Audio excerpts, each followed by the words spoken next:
퇴직 후에도 여전히 활발하게 지내시는 70대의 강태준 님에게는 남모를 고민이 하나 있었습니다. 바로 자신의 의지와는 상관없이 시도 때도 없이 터져 나오는 방귀, 그것도 냄새가 예사롭지 않은 방귀 때문에 일상생활이 어려울 지경이었습니다.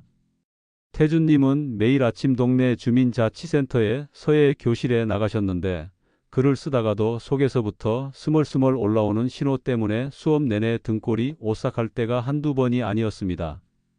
한 번은 운필에 몰두하고 있는데 미처 참지 못한 기체가 그만 푸식하고 작은 소리를 내며 배출되었고 이내 묵직하고 시큼한 냄새가 순식간에 교실 전체로 퍼져 나갔습니다.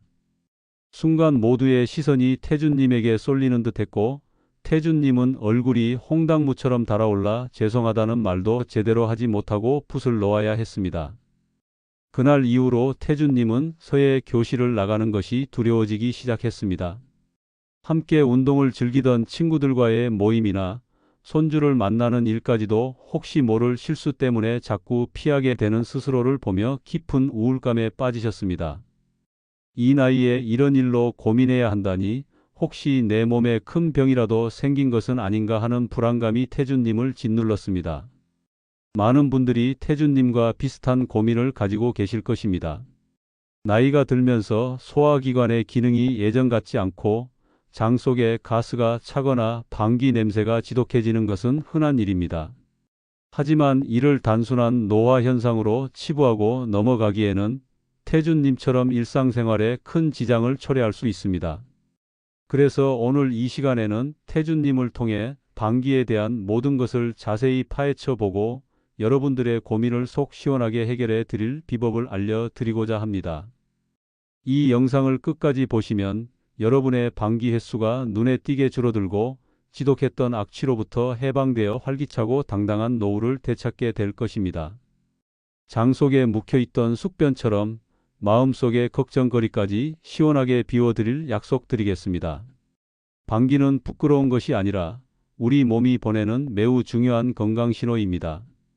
이 신호에 귀 기울이는 것만으로도 여러분의 장 건강은 몰라보게 달라질 수 있습니다. 잠깐 구독과 좋아요를 눌러주시면 생활 속 알찬 건강 정보를 모두 무료로 받아보실 수 있습니다. 태준님은 오랜 친구인 김영철님에게 이 고민을 털어놓으셨습니다.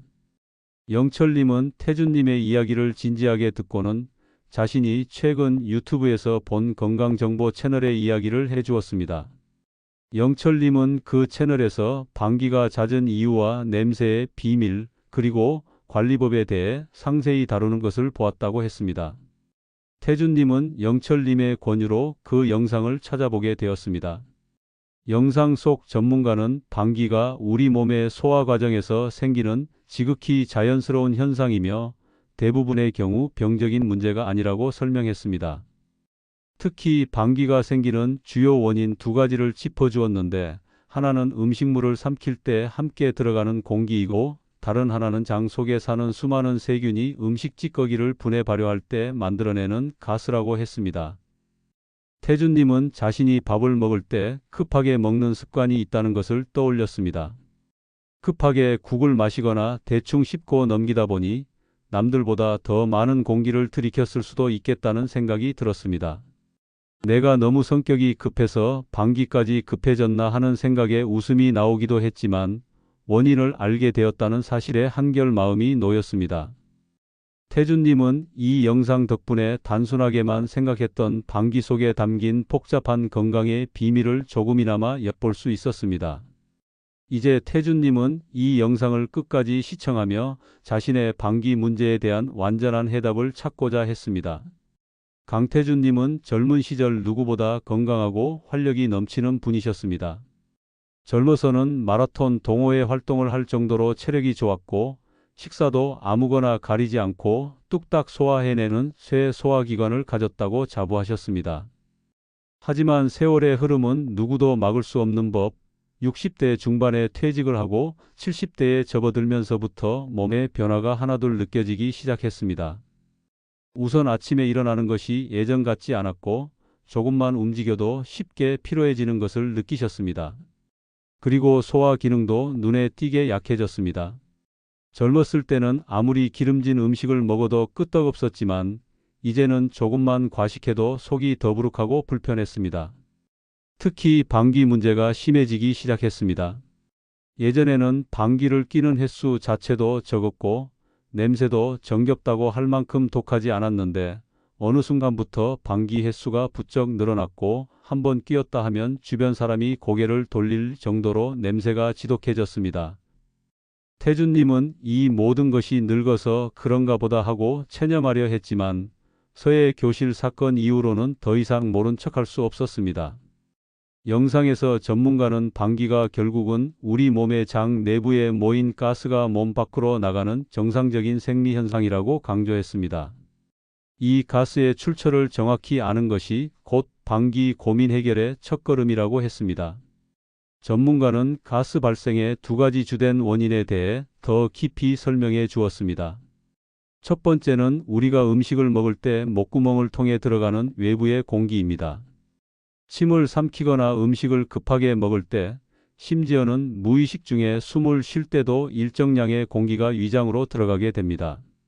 이 공기는 소장과 대장을 거치면서 일부는 트림으로 나가지만 나머지는 장을 따라 내려가 방귀의 주된 성분이 된다는 것입니다. 태준님은 이 설명을 들으며 자신이 식사할 때 밥 한 술 뜨고 국물 한 모금을 급하게 들이켜는 습관이 있다는 것을 다시금 깨달았습니다.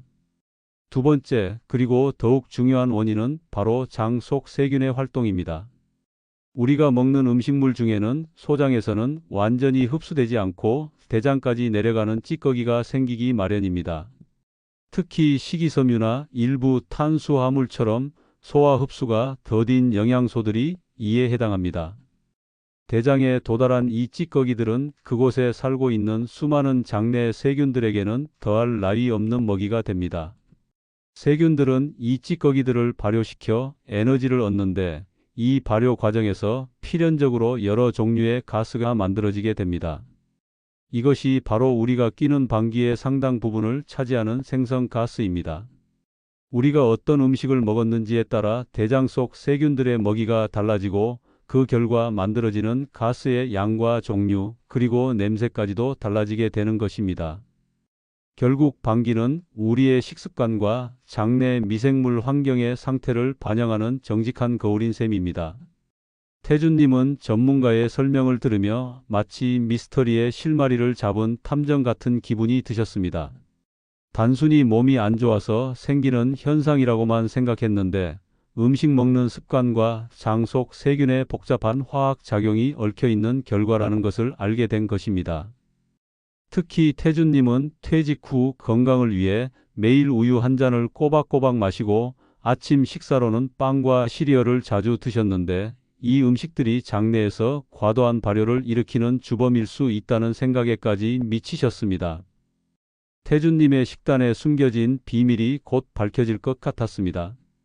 이처럼 방귀는 무심히 지나칠 것이 아니라 우리 몸 안에서 벌어지고 있는 소화와 발효의 복잡한 드라마를 외부로 알려주는 신호입니다.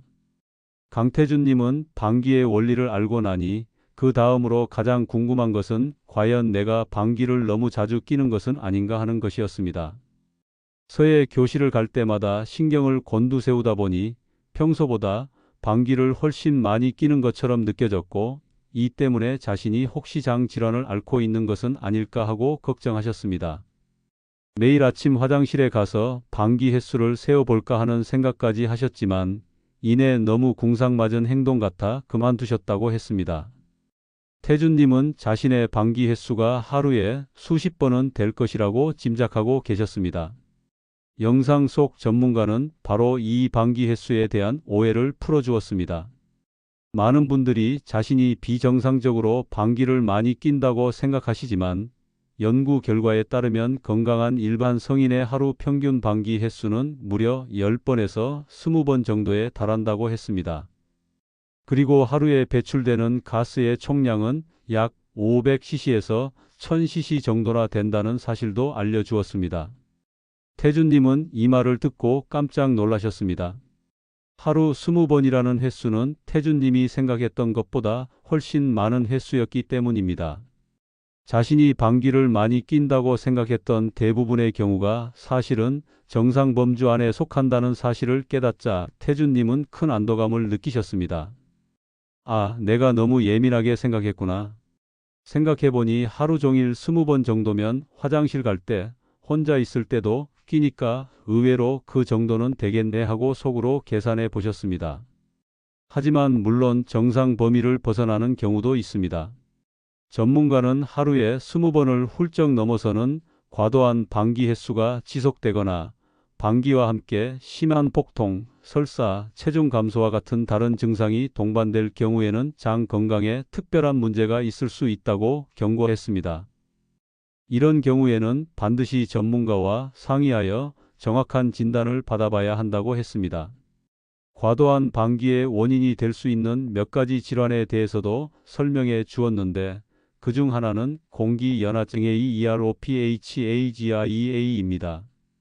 이는 습관적으로 혹은 불안감 때문에 무의식 중에 공기를 과도하게 삼키는 경우를 말합니다. 태준님처럼 급하게 식사하거나 껌을 자주 씹는 습관 혹은 흡연을 하는 경우에도 공기를 더 많이 삼키게 되어 가스 발생이 늘어날 수 있다고 했습니다. 또 하나는 소장 내 세균 과다 증식 SIBO입니다. 본래 대장에 주로 서식해야 할 세균들이 소장까지 과도하게 올라와 증식하게 되는 상태를 말합니다. 소장에서는 음식물의 흡수가 주로 일어나야 하는데 세균들이 소장 내 음식물을 미리 발효시키면서 엄청난 양의 가스를 만들어내게 됩니다. SIBO는 과민성 장 증후군과도 증상이 유사하게 나타날 수 있으며 복부 팽만감과 함께 잦은 방귀를 유발하는 주요 원인이 될 수 있습니다. 태준님은 자신의 증상이 심한 복통이나 체중 감소까지는 아니었기에 일단 안심하면서도 혹시 모를 습관적인 공기 삼킴이나 식단 문제일 가능성에 무게를 두기로 했습니다. 마지막으로 전문가는 과민성장 증후군을 가진 분들에 대한 이야기를 덧붙였습니다. 이분들은 실제로 가스 양이 남들보다 많지 않더라도 장이 매우 예민하여 작은 양의 가스에도 큰 불편함을 느끼고 복통을 호소한다고 했습니다. 마치 작은 소리에도 깜짝 놀라는 사람처럼 장의 감각이 너무 예민해져서 일상적인 가스조차도 고통스럽게 인식하는 것입니다. 태준님은 서예 교실에서의 트라우마 때문에 자신의 장도 정신적으로 예민해졌을 수 있겠다는 생각을 했습니다. 방귀 횟수를 걱정하기보다는 지금부터라도 식습관과 생활 습관을 개선하는 것이 훨씬 중요하다는 사실을 깨달은 순간이었습니다. 태준님에게 방귀 횟수보다 더 큰 문제는 단연코 냄새였습니다. 서예 교실 사건의 주범도 바로 그 지독한 악취였기 때문입니다. 태준님은 방귀 냄새가 독해진 것이 혹시 대장 속에서 암세포라도 자라나고 있는 것은 아닌지 아니면 피가 썩어가는 것은 아닌지 하는 극단적인 걱정까지 하셨다고 합니다. 퇴직 후 건강검진에서 큰 이상이 없다는 결과를 받기는 했지만 매번 독한 냄새를 맡을 때마다 불안감을 떨칠 수 없었습니다. 태준님은 이 독한 냄새의 정체가 무엇인지 꼭 알고 싶으셨습니다.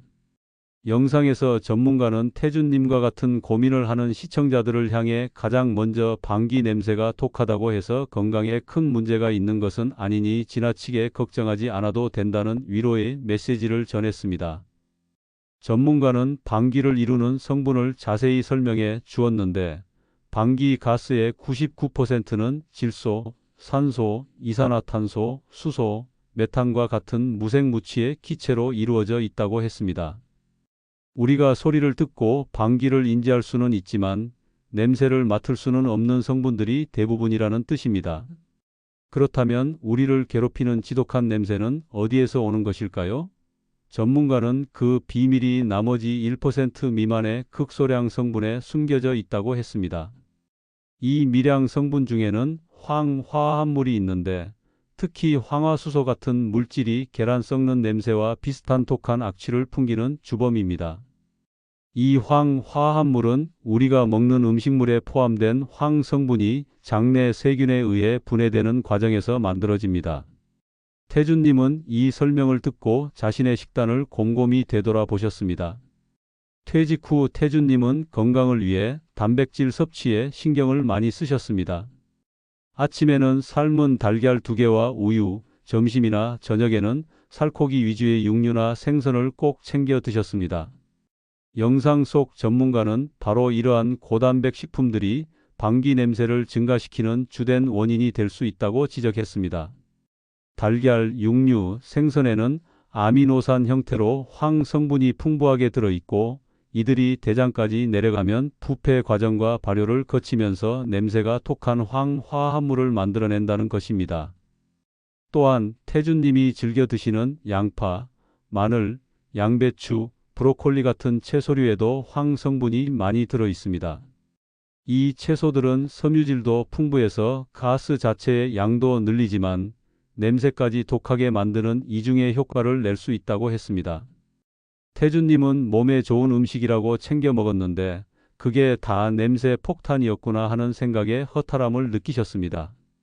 하지만 전문가는 냄새가 독하다는 것은 단지 현재 황 성분이 풍부한 음식을 많이 섭취했고 장내 세균이 그 성분들을 열심히 분해하고 있다는 증거일 뿐이지 이것이 곧 대장암이나 심각한 질병을 의미하는 것은 아니라고 다시 한번 안심시켜 주었습니다. 다만 평소와는 달리 갑자기 방귀 냄새가 생선 썩는 듯한 악취나 역한 냄새로 변하고 여기에 혈변이나 폭통이 동반된다면 그때는 장내 출혈이나 염증 가능성 등을 확인해 볼 필요가 있다고 조언했습니다. 태준님의 경우는 특별한 동반 증상이 없었으므로 식단 조절을 통해 냄새 문제를 해결할 수 있을 것이라는 희망을 갖게 되셨습니다. 중요한 것은 방귀 냄새에 대한 근거 없는 불안감을 버리고 식습관을 건강하게 조절하는 실질적인 행동에 나서는 것이었습니다. 강태준님은 서해 교실 사건 이후로 방귀를 무조건 참는 것이 습관이 되었습니다. 사람들과 함께 있는 밀폐된 공간에서는 물론이고 심지어 집에서 혼자 계실 때조차도 혹시나 누가 들을까 싶어 소리 없는 방귀를 만들기 위해 허벅지에 힘을 주고 배에 긴장을 주는 것이 일상이 되었습니다. 태준님은 방귀를 참을 때마다 속에서 꾸르륵거리는 소리가 나고 배가 잔뜩 팽창하여 숨 쉬는 것조차 힘들어지는 것을 느꼈습니다. 주변에서는 방귀를 참으면 몸에 독소가 쌓여 얼굴이 노래지거나 피부에 트러블이 생기고 심지어는 대장암까지 생길 수 있다는 무서운 속설들을 들었기에 태준님은 방귀를 참으면서도 한편으로는 내가 내 몸을 병들게 하고 있는 것은 아닐까 하는 불안감에 시달리셨습니다. 영상 속 전문가는 방귀를 참는 행위에 대한 시청자들의 공포심을 먼저 진정시켜 주었습니다. 결론부터 말하면 방귀를 참는다고 해서 대장암 같은 심각한 질환이 생기는 것은 아닙니다. 이 속설은 잘못된 오해에서 비롯된 것이라고 단호하게 말했습니다. 장내에 가스가 쌓인다고 해서 그것이 직접적으로 암세포의 성장을 유발하지는 않는다는 것입니다. 태준님은 이 말을 듣고 가슴을 쓸어내리며 이제라도 안심하고 참지 말아야겠다는 생각을 하셨습니다. 하지만 전문가는 방귀를 참는 것이 몸에 해를 끼치지 않는다는 뜻은 아니라고 덧붙였습니다. 방귀는 장내에 축적된 가스를 몸 밖으로 배출시키는 자연스러운 압력 해소 과정입니다. 이 가스를 강제로 막아버리면 어떻게 될까요? 장내에 계속 가스가 쌓이면서 태준님이 경험하셨던 것처럼 복부 팽만감이 심해지고 속이 더부룩하며 소화가 안 되는 듯한 불편한복통을 유발하게 됩니다. 장이 가스로 인해 빵빵하게 부풀어 오르면 장의 연동 운동도 방해를 받아 변비나 소화 불량이 더욱 심해질 수 있습니다. 장내에 갇힌 가스는 결국 두 가지 경로로 해소됩니다. 첫 번째는 방귀가 다시 장벽을 통해 혈액 속으로 흡수되는 것입니다. 흡수된 가스는 혈액을 따라 폐로 이동하여 호흡을 통해 입 밖으로 배출되기도 합니다. 즉, 남몰래 방귀를 참았다고 생각했는데 그 냄새 성분이 폐를 통해 미세하게 배출될 수도 있다는 것입니다. 두 번째는 밤에 잠을 자는 동안 항문에 긴장이 풀렸을 때 무의식적으로 방출되는 경우입니다. 어느 쪽이든 결국 몸 밖으로 나가야 할 가스는 어떻게든 나가게 되어 있다는 사실을 깨닫자 태준님은 굳이 무리해서 참으려고 애쓸 필요가 없다는 결론을 내리셨습니다. 전문가는 방귀를 참는 것보다 더 위험할 수 있는 상황에 대해 이야기해 주었는데 바로 수술 직후의 상황입니다. 태준님은 예전에 맹장 수술을 받으셨을 때 수술 후 의료진이 방귀를 뀌어야 식사를 할 수 있다며 방귀 소식을 간절히 기다리던 기억이 떠올랐습니다. 복부 수술을 받으면 장이 일시적으로 활동을 멈추기 때문에 방귀가 전혀 나오지 않는 장마비 상태가 될 수 있습니다. 이때 방귀는 장이 연동 운동을 다시 시작했다는, 즉 장이 깨어났다는 가장 확실한 신호가 됩니다. 의료진이 환자의 방귀를 체크하는 것은 장의 생존 여부를 확인하는 중요한 과정이었던 것입니다. 또한 심한 복통과 함께 방귀가 아예 나오지 않는 상황은 장폐색과 같은 심각한 복부 질환의 신호일 수 있으므로 이런 경우에는 절대로 참지 말고 즉시 병원을 방문해야 한다고 강조했습니다. 이처럼 방귀는 단순히 부끄러운 배출물이 아니라 우리 몸의 소화기관이 정상적으로 작동하고 있는지 알려주는 생명신호등과 같은 역할을 한다는 것을 태준님은 다시 한번 깨닫게 되었습니다. 이제 태준님은 공공장소에서의 배려를 위해 노력하겠지만 집에서나 혼자 있을 때만큼은 굳이 참지 않고 자연스러운 생리 현상을 인정하기로 마음먹었습니다. 방귀에 대한 오해와 불안감을 떨쳐낸 강태준님은 이제 실질적인 문제 해결에 집중하기로 했습니다. 잦은 횟수와 지독한 냄새의 주범이 결국은 자신의 식습관과 생활 습관에 있다는 것을 알았기 때문입니다. 태준님은 영상 속 전문가가 제시한 방귀 조절을 위한 식단 및 생활 습관 개선 솔루션에 귀를 기울였습니다. 전문가는 식단 조절이 방귀의 양과 냄새를 줄이는데 가장 효과적인 1차적 접근법이라고 강조했습니다. 우선 장내 가스 발생을 늘리는 음식들부터 피하는 것이 중요했습니다. 전문가는 이 음식이 결국 장내 세균이 좋아하는 찌꺼기가 많이 남는 음식이라고 설명했습니다. 태준님은 자신이 매일 아침 드시던 음식들이 바로 여기에 해당한다는 사실에 놀라셨습니다. 유제품과 과당. 태준님이 드시던 우유는 한국인의 상당수가 나이가 들면서 유당을 소화하지 못하는 유당불내증을 겪기 때문에 소화되지 않은 유당이 대장에서 발효를 일으켜 가스를 폭발적으로 증가시킨다고 했습니다. 또한 사과, 배, 수박처럼 과당이 풍부한 과일도 흡수가 느려 장내 발효를 일으키기 쉽다고 했습니다. 곡류와 채소 밀가루로 만든 빵이나 면류도 쌀에 비해 가스 발생량이 많고 양배추, 양파, 마늘 같은 채소들도 섬유질과 황 성분 때문에 가스 생성과 악취를 동시에 증가시키는 주범이라고 지적했습니다. 태준님은 이 목록을 보며 몸에 좋다고 먹었던 것들이 다 장에선 문제를 일으키고 있었구나 하고 무릎을 치셨습니다. 그래서 곧바로 가스 발생을 줄이는 음식으로 식단을 바꾸기로 했습니다.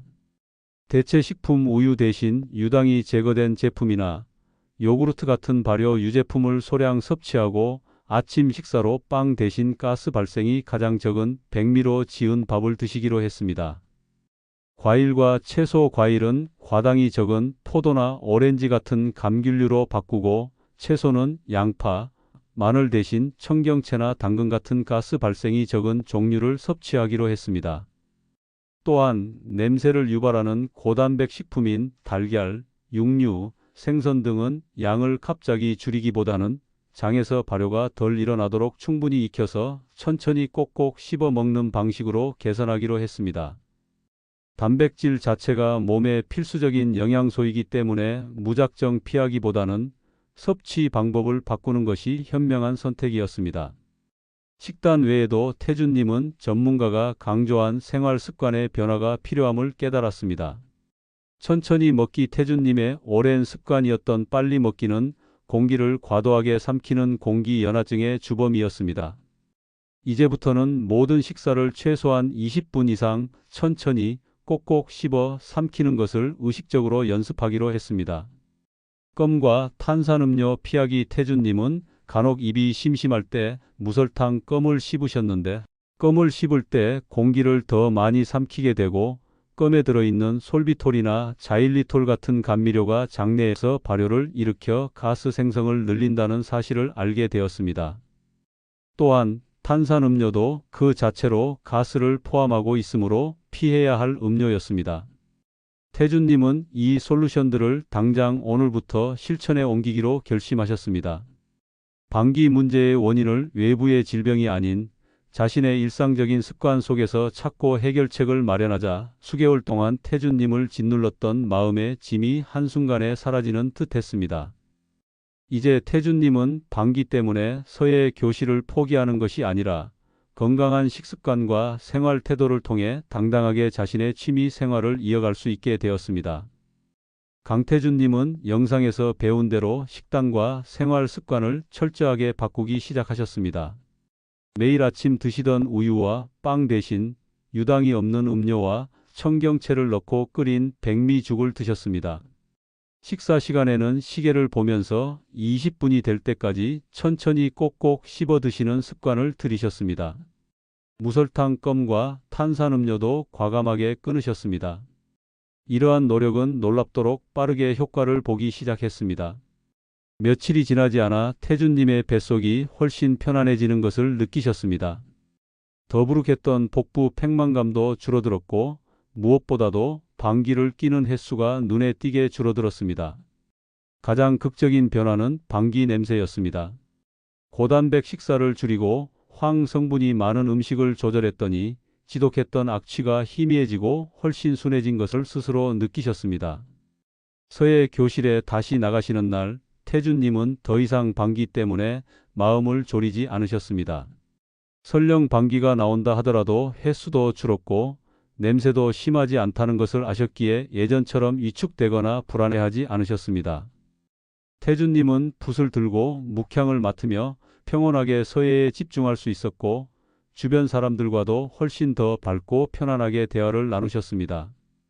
태준님은 이 모든 것이 방귀를 부끄러운 것이 아닌 내 몸의 건강 상태를 정직하게 알려주는 작은 신호등으로 인정하고 그 신호에 귀를 기울인 덕분이라고 생각하셨습니다. 방귀는 우리 몸의 자연스러운 생리현상이며 그것이 보내는 횟수와 냄새의 신호는 우리의 식습관과 장 건강 상태를 개선하라는 메시지였던 것입니다. 심각한 복통이나 출혈 없이 단순히 작거나 냄새가 독한 방귀는 대부분 식습관과 생활 습관만 개선해도 충분히 조절이 가능하다는 사실을 깨닫고 나니 태준님은 비로소 마음의 평화까지 얻으셨습니다. 우리 몸은 아주 사소한 변화를 통해서도 끊임없이 우리에게 말을 걸고 있습니다. 방귀 또한 그중 하나의 목소리입니다.